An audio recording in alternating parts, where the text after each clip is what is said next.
Sarah Mitchell had always been different from other girls in her small Texas town. While her classmates spent weekends at the mall or painting their nails, she was climbing trees, fixing her father's truck, or challenging the local boys to arm wrestling contests. Her mother worried constantly, always trying to convince Sarah to wear dresses and act more ladylike, but Sarah's father secretly admired his daughter's fierce determination. Growing up, Sarah watched every military movie she could find. She memorized the stories of Medal of Honor recipients and read countless books about Special Forces operations. Her bedroom walls were covered with pictures of fighter jets, tanks, and soldiers in action. When other kids talked about becoming teachers or doctors, Sarah announced she wanted to be a Navy SEAL. The reactions were always the same.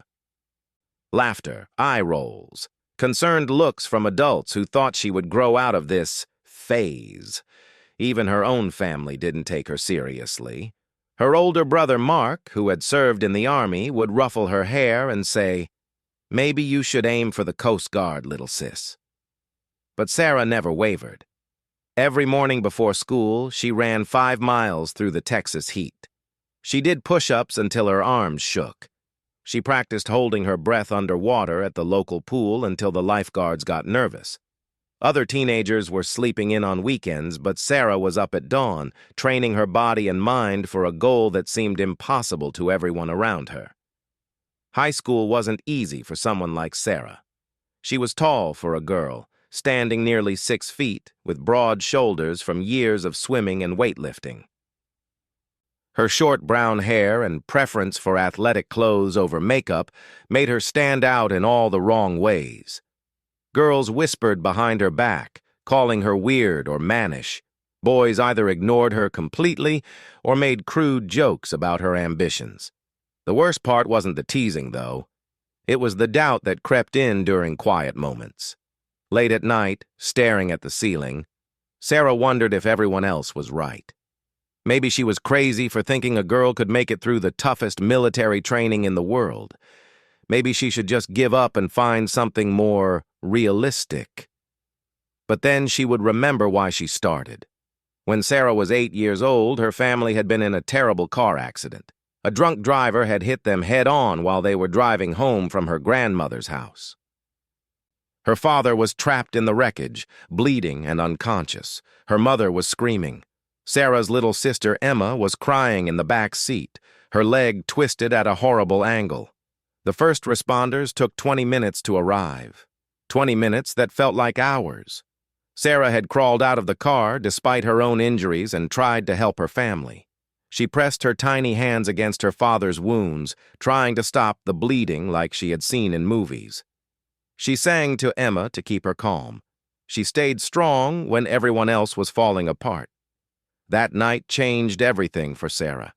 She realized she wanted to be the person who ran toward danger when others ran away.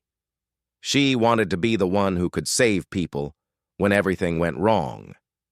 And she knew that meant becoming the strongest, toughest, most capable version of herself possible.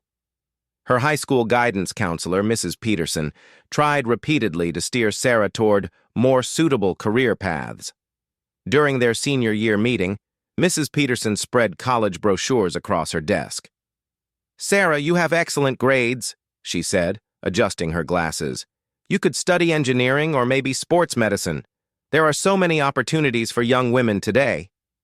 Sarah pointed to a Navy recruitment poster on the bulletin board. "What about that opportunity?" Mrs. Peterson sighed. "Honey, be realistic. The Navy SEALs don't accept women. It's not discrimination, it's just biology. Men and women are built differently." "The policy changed 2 years ago," Sarah replied firmly. "Women can now attempt SEAL training if they meet the same standards as men."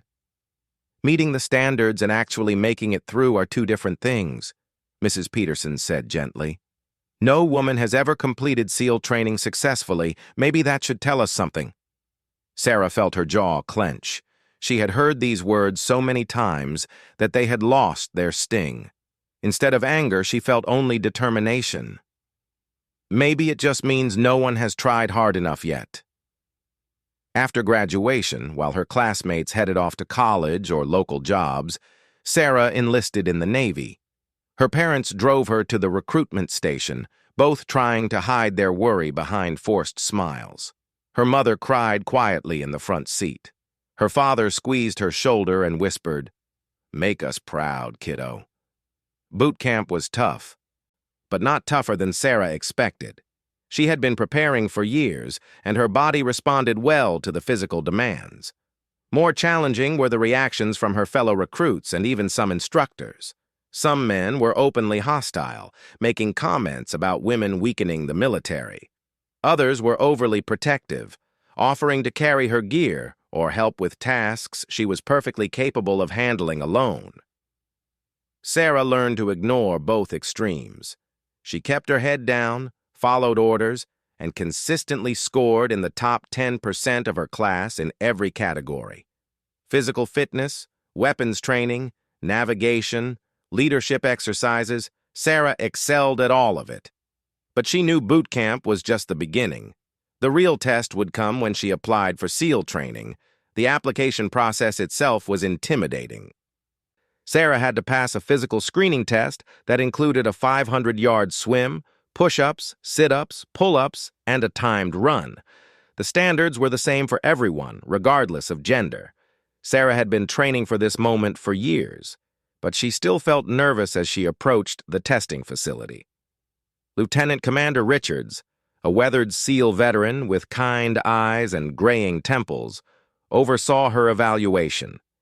He had been training SEALs for over 15 years and had seen thousands of hopeful candidates come and go. As Sarah stepped up for her first event, the 500-yard swim, he glanced at his clipboard and shook his head slightly.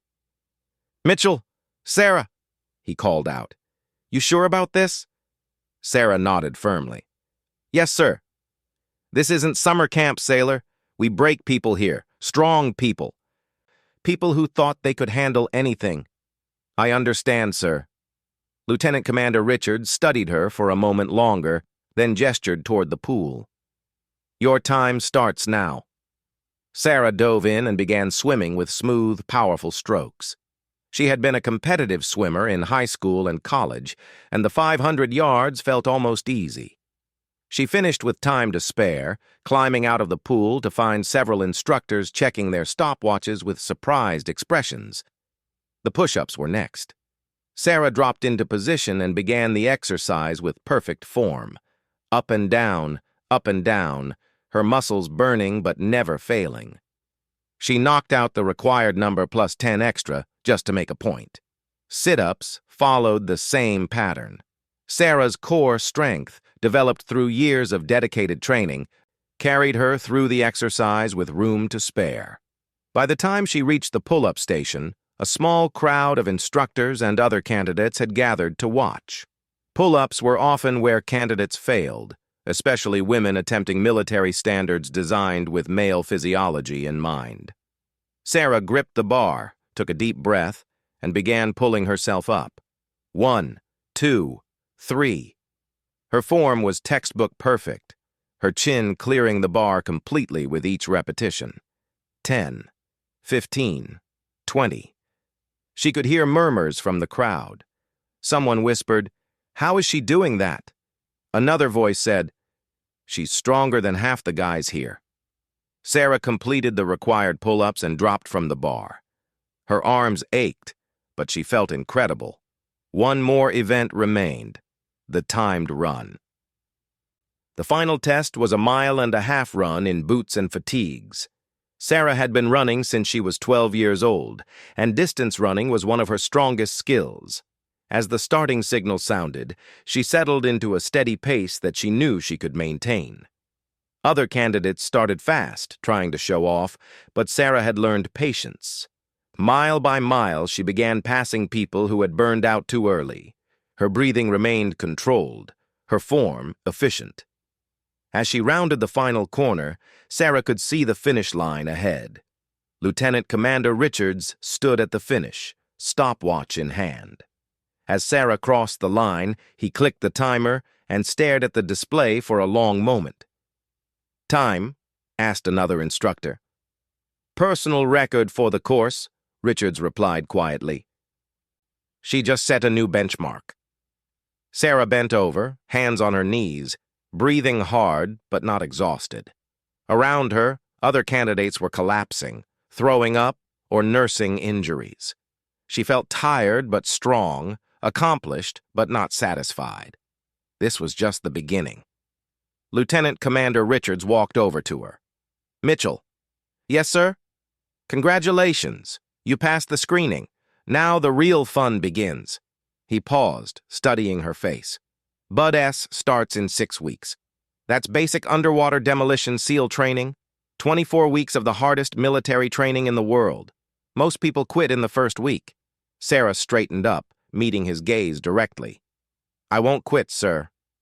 "Everyone says that," he replied. "We'll see." As Sarah walked away from the testing facility, she felt a mixture of pride and anticipation. She had cleared the first hurdle, but she knew the real challenge lay ahead. In 6 weeks, she would report to Coronado, California, and begin the training that would either make her dreams come true or break her completely. That night, Sarah called her family from her barracks. Her mother answered on the first ring. "How did it go, sweetheart?" "I passed, Mom. I'm going to SEAL training." There was silence on the other end of the line. Finally, her father's voice came through. He had picked up the extension. "We're proud of you, Sarah. Whatever happens next, remember that." "Thanks, Dad. I love you guys." "We love you too. And Sarah?" "Yeah? Show them what a Mitchell can do." Sarah smiled as she hung up the phone. In 6 weeks, she would find out exactly what she was made of. The doubt and criticism that had followed her for years would either be proven right or silenced forever. Either way, she was ready to find out. 6 weeks later, Sarah found herself standing on the beach at Naval Amphibious Base Coronado, watching the Pacific Ocean crash against the shore. The California sun was just rising, painting the sky in shades of orange and pink. Around her, 180 other candidates shifted nervously, all waiting for their first day of Bud S to begin. Sarah had spent the 6 weeks since her screening test preparing both physically and mentally. She had researched every aspect of SEAL training, read memoirs by former SEALs, and pushed her body to new limits. But nothing could have truly prepared her for what was about to happen. At exactly 0500 hours, the instructors appeared. They moved like predators, scanning the group of candidates with cold, calculating eyes. Master Chief Petty Officer Thompson stepped forward. He was a mountain of a man, with arms like tree trunks and scars that told stories of battles fought in distant places. "Welcome to Bud S," he announced, his voice carrying easily over the sound of the waves. "Look around you. In 6 months, maybe 10 of you will still be here. The rest of you will quit, get injured, or get dropped for not meeting standards." His eyes found Sarah in the crowd and lingered for a moment. She met his gaze steadily, refusing to look away. "Some of you think you know what hard work looks like," Master Chief Thompson continued. "You're wrong. Some of you think you're tough because you played football or wrestled in high school. You're wrong about that, too. And some of you think that just because the rules changed, everyone belongs here." His eyes flicked to Sarah again. "We'll find out about that real quick." The first phase of Bud S was 8 weeks long, designed to test the physical and mental limits of every candidate. Days started before dawn with physical training, followed by swimming, running, obstacle courses, and classroom instruction. The instructors pushed everyone to their breaking point and beyond, looking for any sign of weakness. Sarah quickly learned that being the only woman in training came with unique challenges. Some of her fellow candidates resented her presence, viewing her as a political statement rather than a serious warrior. Others treated her like a fragile flower, offering help she didn't need and couldn't accept without compromising her standing. The worst was Marcus Webb, a former college football player from Alabama who made no secret of his belief that women didn't belong in special operations. During their second week, as the class struggled through a particularly brutal obstacle course, Webb deliberately stepped on Sarah's rope during a rappelling exercise. "Oops," he said with a smirk as Sarah struggled to maintain her grip. "Guess you can't keep up after all." Sarah said nothing. She adjusted her position, completed the obstacle, and filed the incident away in her memory. She knew that responding with anger or complaints would only prove Webb's point about women being emotional and unsuitable for combat. Instead, she would let her performance speak for itself. The instructors seemed determined to test Sarah more harshly than anyone else. During swim conditioning, they assigned her the strongest swimmers as partners, forcing her to work harder to keep up. During runs, they positioned her at the front of the formation, where everyone could see if she fell behind. During strength exercises, they added extra weight to her gear. Sarah welcomed the additional challenges. She had expected this treatment and had trained accordingly. While other candidates complained about the unfairness or struggled with the physical demands, Sarah thrived. Her swimming times consistently ranked in the top 5. Her run times were among the fastest in the class. Her performance on the obstacle course improved weekly. But the real test came during the 4th week, when Master Chief Thompson announced that they would be attempting the record for fastest completion of the confidence course. This was an obstacle course that included rope climbs, wall scaling, monkey bars, and a dozen other challenges designed to test agility, strength, and determination. The current record had been set 3 years earlier by Jake Morrison, a former Marine who had gone on to become a decorated SEAL. His time of 8 minutes and 42 seconds was legendary among instructors and candidates alike. Most people took between 12 and 15 minutes to complete the course. Anyone who beats Morrison's record gets a 72-hour Liberty Pass, Master Chief Thompson announced. Anyone who doesn't finish in under 15 minutes gets to run the course again with full gear. The candidates lined up alphabetically, which meant Sarah would go near the end. She watched carefully as her classmates attempted the course, noting where they struggled and where they excelled. Most finished between 13 and 16 minutes. A few exceptional candidates managed times in the 11-minute range. Marcus Webb went before Sarah and finished in 11 minutes and 8 seconds, a respectable time that earned grudging nods from the instructors. As he walked past Sarah, he leaned in close. "Let's see what you got, Princess," he whispered. "Try not to embarrass yourself too badly." Sarah stepped up to the starting line. Master Chief Thompson held a stopwatch, while other instructors positioned themselves around the course to observe. A small crowd of candidates gathered to watch, some hoping to see her succeed, others expecting her to fail. "Ready, Mitchell?" Master Chief Thompson asked. "Ready, Master Chief." "Time starts now!" Sarah exploded from the starting line with explosive speed.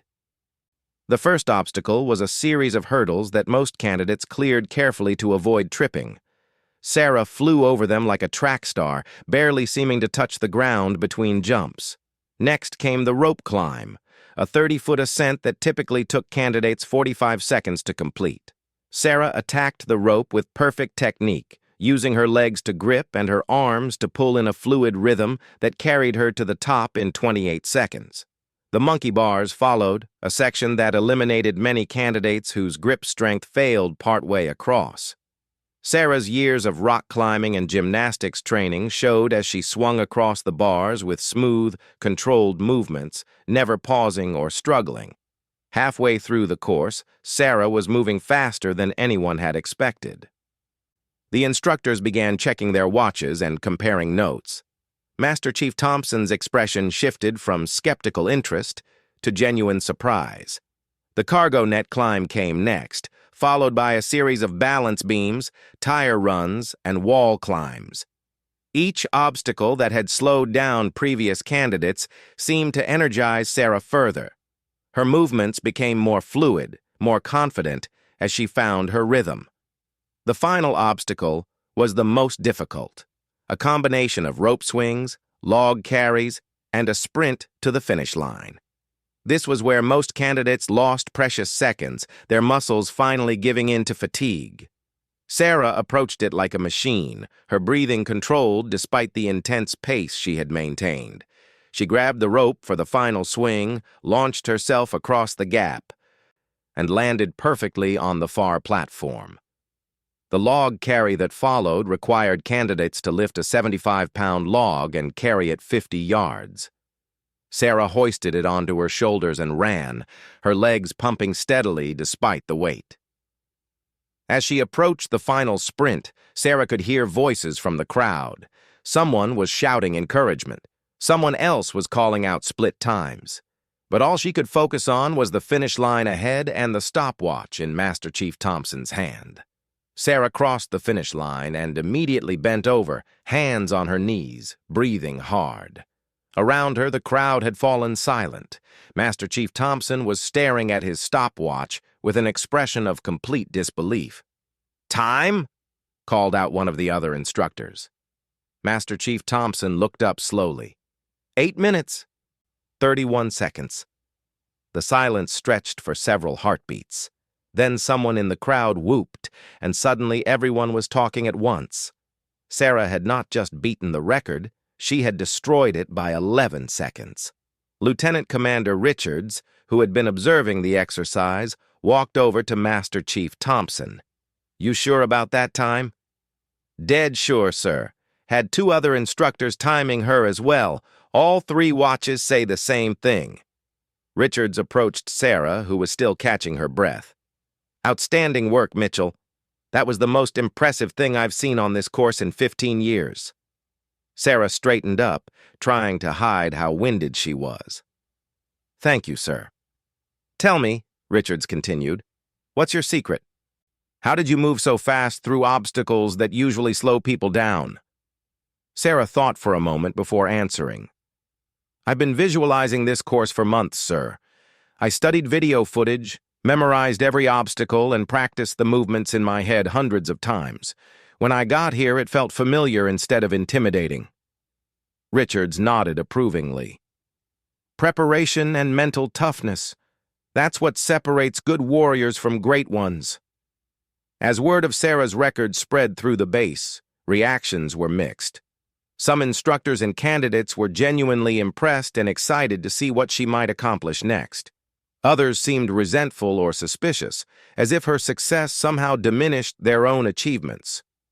Marcus Webb was among the most vocal critics. "It's one obstacle course," he grumbled to anyone who would listen. "Let's see how she does when the real pressure starts." He didn't have to wait long. The next phase of training included Hell Week, 5.5 days of constant physical and mental pressure designed to eliminate anyone who lacked the absolute determination necessary to become a SEAL. It was during Hell Week that most candidates quit, often in the middle of the night, when exhaustion and hypothermia made continuing seem impossible. But Sarah had been preparing for Hell Week since she was 12 years old. Every cold morning run, every extra set of push-ups, every moment when she had pushed through pain and fatigue had been building toward this test. She knew that the next week would determine whether her dream of becoming a Navy SEAL would live or die. Master Chief Thompson gathered the remaining candidates for a briefing the night before Hell Week began. Of the original 180 candidates, only 89 remained. The others had quit, been injured, or failed to meet standards during the first month of training. "Gentlemen," he began, then paused and looked directly at Sarah.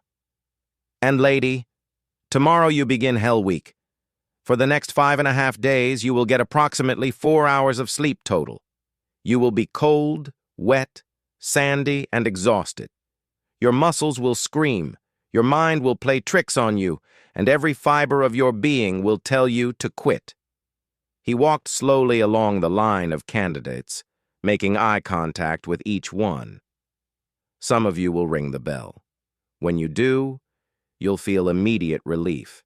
You'll get hot food, a warm shower, and a comfortable bed. You'll also live with the knowledge for the rest of your life that you quit when things got tough. Sarah felt a chill that had nothing to do with the ocean breeze. She thought about all the people who had doubted her, all the time she had been told that women couldn't handle this kind of pressure. Tomorrow would prove them either right or wrong. "Remember this," Master Chief Thompson concluded. "Hell Week doesn't care about your background, your gender, or your reasons for being here. It only cares about one thing. Do you have what it takes to never quit, no matter what? We're about to find out." That night, Sarah lay in her bunk, staring at the ceiling, listening to the nervous whispers of her classmates. Some were making last-minute deals with each other about looking out for one another during the worst moments. Others were quietly psyching themselves up or reviewing techniques they had learned. Sarah closed her eyes and thought about her sister, Emma, who had been in the car accident all those years ago. Emma had recovered fully and was now in college, studying to become a nurse. She had told Sarah before she left for training, "I'll always remember how you stayed strong when I was scared. Now it's time to be that strong for yourself." Tomorrow, Sarah would find out if she truly had what it took to become a Navy SEAL. The little girl from Texas who had dreamed of saving lives and serving her country was about to face the ultimate test. Win or lose, she would give everything she had. Hell Week began at midnight on Monday with the sound of explosions, machine gun fire, and instructors screaming orders through bullhorns. Sarah jolted awake in her bunk as smoke filled the barracks and emergency sirens wailed. Around her, candidates scrambled to get dressed and grabbed their gear in complete darkness. "Move! Move! Move!" shouted the instructors. "This is not a drill! Everyone outside in 2 minutes or you're gone!" Sarah pulled on her boots and uniform with practiced efficiency, muscle memory taking over where conscious thought failed in the chaos. She grabbed her gear and ran outside with the other candidates, forming up on the beach as explosions continued to light up the night sky. Master Chief Thompson appeared through the smoke like a demon, his face painted black, and his voice carrying over the noise of simulated combat. "Welcome to Hell Week, ladies and gentlemen. For the next 5.5 days, this is your life. You will be wet. You will be cold. You will be miserable. Some of you will quit before breakfast." The first exercise was surf torture, designed to shock the candidates' systems and establish the tone for the week ahead. Everyone linked arms and walked into the Pacific Ocean until the water reached their chests, then sat down in the sand as waves crashed over their heads. The water was brutally cold, probably in the low 60s, and within minutes, Sarah felt her body temperature dropping rapidly. Her teeth began to chatter uncontrollably. Next to her, she could hear other candidates gasping and moaning as the cold penetrated their core. "Sing!" ordered Master Chief Thompson. "I want to hear Christmas carols. If I can't hear you singing, you'll stay in longer." Sarah joined her voice with the others, belting out "Jingle Bells," while waves pounded over her head and ice-cold water filled her lungs. The singing helped distract her mind from the cold, but she could feel her fingers and toes going numb despite the constant movement. After 30 minutes that felt like hours, the instructors finally allowed the candidates to exit the water. But instead of warming up, they were immediately ordered to begin a 6-mile run along the beach in their soaking wet uniforms and boots. Sarah's legs felt like concrete blocks as she started running. Her wet clothes chafed against her skin, and her waterlogged boots made every step feel like she was running through quicksand. Around her, candidates were already beginning to struggle. She could hear labored breathing, complaints, and the occasional candidate dropping out to walk. By the 3rd mile, the first person rang out. Sarah heard the distinctive sound of the brass bell that candidates could ring at any time to end their training. The sound represented immediate relief from the misery, but also the end of dreams and years of preparation. "That's one," called out an instructor cheerfully. "Who's next? Anyone else ready for some hot coffee and a warm bed?" Sarah gritted her teeth and kept running. Her lungs burned from the cold water she had swallowed. Her legs ached from the uneven sand, and her uniform was starting to rub raw spots on her shoulders and back. But she had expected this misery. She had trained for it, visualized it, and prepared herself mentally for much worse. The run ended back at the beach, where the candidates were immediately ordered into boat crews for surf passage training. This exercise involved carrying heavy inflatable boats on their heads and running them into the surf, then paddling through massive waves that seemed determined to flip the boats and dump everyone back into the freezing water. Sarah was assigned to Boat Crew 2, along with 5 male candidates, including Marcus Webb. As the smallest person in the crew, she struggled more than the others to support her share of the boat's weight during the runs, but she never asked for help or complained about the distribution of effort. "Keep up, Princess," Webb muttered during one particularly difficult boat carry. "Don't drag the rest of us down." Sarah ignored him and focused on maintaining her position. She had learned during her first month of training that responding to Webb's provocations only gave him ammunition to use against her later. Better to let her actions speak for themselves. The surf passage exercise quickly became a nightmare. The waves were enormous, easily 8 to 10 feet high, and they crashed over the boats with tremendous force. Sarah's crew managed to make it past the surf line twice before a massive wave caught them broadside and flipped their boat completely over. Suddenly, Sarah was underwater, disoriented and tumbling in the washing machine effect of the crashing wave. Her gear was trying to drag her down while the turbulent water spun her in circles. For a moment, panic began to set in as she couldn't tell which way was up. Then, her training kicked in. Sarah relaxed her body, allowing her natural buoyancy to carry her toward the surface. She broke through and gasped for air, immediately looking around for her boat crew members. Everyone had surfaced safely, but their boat was now 20 yards away and moving quickly toward shore in the grip of another wave. "Swim!" shouted the instructor from his position on a nearby safety boat. "Catch your boat or start over!" Sarah and her crew began swimming frantically toward their runaway boat. The water was so cold that her muscles barely wanted to respond, and the weight of her soaked gear made every stroke a monumental effort. But they managed to catch the boat just as it reached the beach, collapsing in exhaustion as soon as their feet touched sand. "Again," ordered the instructor. "This time try not to lose your boat." This pattern continued for hours. Boat runs, surf passage, more boat runs, punctuated by calisthenics, obstacle courses, and periodic trips back into the water for surf torture. The instructors never let up, constantly reminding candidates that they could quit at any time simply by ringing the bell. By Tuesday afternoon, the sleep deprivation was starting to affect everyone's performance. Sarah caught herself micro-sleeping during brief rest periods, dreaming while standing up, and occasionally losing track of conversations mid-sentence. Her body was running on pure adrenaline and willpower. The worst part wasn't the physical exhaustion, though. It was the psychological warfare that the instructors employed to break candidates mentally. They would single out individuals for extra attention, heaping verbal abuse and additional exercises on anyone who showed signs of weakness. Sarah became a frequent target of this treatment. During one exercise, Instructor Davis made her bear crawl the length of the beach while carrying a telephone pole, supposedly because her push-up form had been inadequate during the previous set. "Mitchell!" he screamed as she struggled across the sand with the heavy log on her back. "Is this too hard for you? Are you starting to think maybe you should have stayed home and baked cookies instead?" Sarah gritted her teeth and kept crawling. Sand got in her eyes, her knees were being shredded by the rough beach, and the telephone pole felt like it weighed 1,000 pounds. But she refused to give the instructor the satisfaction of seeing her break. "I can't hear you, Mitchell. Are you going to quit on us?" "No, instructor," Sarah gasped out between breaths. "Hoo-yah!" "Then move faster.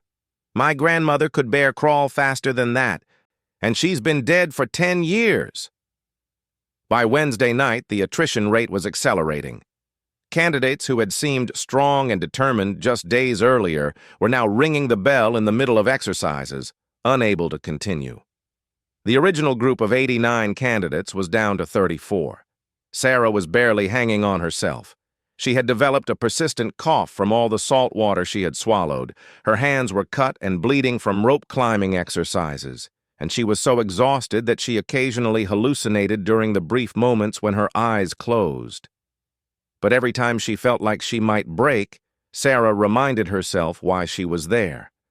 She thought about her sister Emma, about the car accident, about all the people who had told her she wasn't strong enough or tough enough to make it. She thought about the little girl from Texas who had dreamed of saving lives and serving her country. Thursday brought new horrors. The instructors introduced drown-proofing, an exercise where candidates had their hands and feet bound and were dropped into a swimming pool.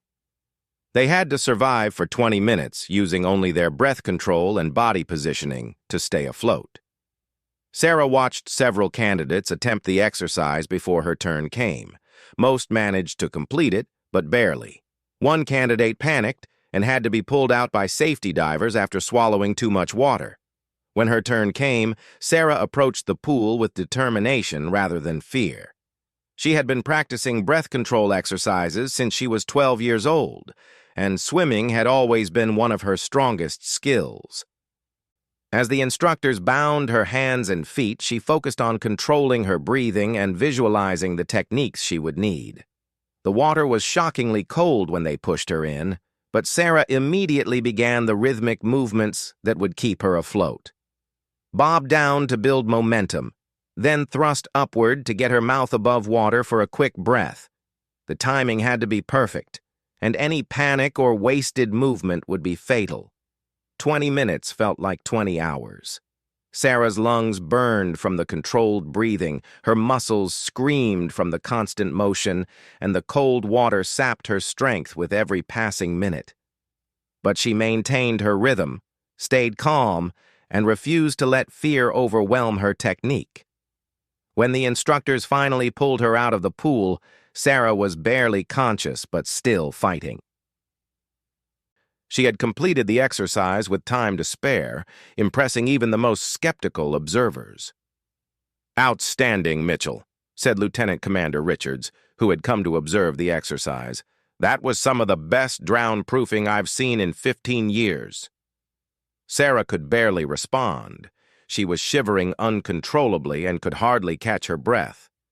But she managed to gasp out, "Thank you, sir."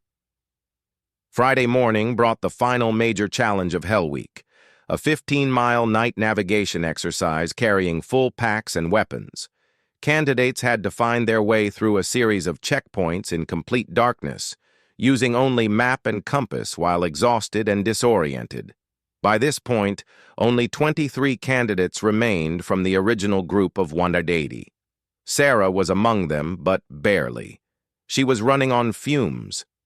Her body held together by willpower and medical tape. Every step was agony, every breath was a conscious effort, but she refused to quit.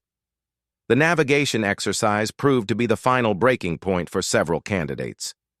Getting lost in the dark while carrying heavy gear and fighting off hallucinations from sleep deprivation was more than many could handle. 3 more bells rang during the long night as candidates reached their absolute limits. Sarah made it through by breaking the exercise down into small, manageable goals. Instead of thinking about the full 15 miles, she focused on reaching the next checkpoint. When that seemed impossible, she focused on taking the next 100 steps. When that was too much, she concentrated on taking just one more step. At sunrise on Saturday morning, Sarah found herself standing on the beach with 19 other candidates who had survived Hell Week. Master Chief Thompson stood before them, his expression softer than they had seen all week. "Congratulations," he said simply. "You have completed Hell Week. You have proven that you have the mental toughness and physical courage necessary to continue SEAL training." Sarah could hardly believe it was over. For 5.5 days, she had lived in a world of constant pain, exhaustion, and pressure. Now, suddenly, it was finished. She had survived. But more than that, she had thrived. Despite being targeted for extra punishment, despite facing skepticism and outright hostility from some quarters, despite carrying the weight of representing all women in special operations, Sarah had not just completed Hell Week, she had excelled at it. As the candidates were dismissed for their first real sleep in almost a week, Sarah reflected on what she had accomplished. She had set the obstacle course record. She had survived Hell Week. She had proven that gender was not a barrier to becoming a Navy SEAL. But most importantly, she had proven it to herself. The doubt that had haunted her since childhood was finally gone. She belonged here. She had earned her place among the world's most elite warriors through blood, sweat, and unbreakable determination. 6 months later, Sarah Mitchell graduated from Bud S as part of a class of 12 candidates. She was the first woman ever to complete the full training program and earn her place as a Navy SEAL. The little girl from Texas who had dreamed of saving lives had achieved something that many had believed impossible.